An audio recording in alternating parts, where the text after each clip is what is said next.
आपली दुचाकी रस्त्याच्या कडेला लावून गेलेल्या एका व्यक्तीचे तब्बल 12,30,000 रुपये चोरट्यांनी पळवले.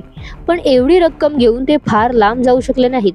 कांदिवली पोलिसांनी त्वरित शोध घेत 2च तासात चोरट्यांना गजाआड केलं. दहिसरचे मनमोहन मिश्रा यांनी कांदिवली रेल्वे स्थानकाच्या बाहेर असलेल्या एका हॉटेलच्या बाहेर आपली दुचाकी उभी केली होती. ते परत आले तेव्हा त्यांच्या गाडीतले 12,30,000 रुपये गायब होते. कांदिवली पोलिसांनी सीसीटीव्ही तपासले असता 2 व्यक्ती मिश्रा यांच्या आजूबाजूला घुटमळताना दिसल्या. गुन्हे शोध पथकातील API सोहन कदम, PSI पाटील व त्यांच्यासह सर्व स्टाफने घटनास्थळाला भेट दिली व आजूबाजूला चौकशी केल्यावर त्यांना अशी माहिती मिळाली की ही जी गाडी बाहेर पार्क केली होती त्यावेळेस फिर्यादीबरोबर अजून 2-3 लोक होते व ते सारखे त्या एरियामध्ये संशयातरित्या फिरत होते.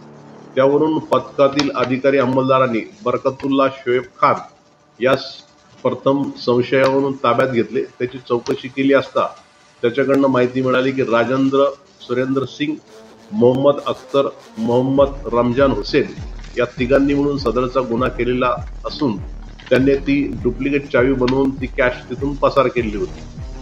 त्यावरून त्या 3 लोकांना अटक करण्यात आली. आज त्यांना न्यायालयात हजर करण्यात आलं.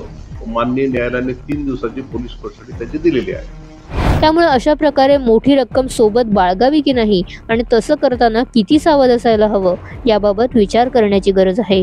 नमिता धुरी, लोकमत, मुंबई, कांदिवली.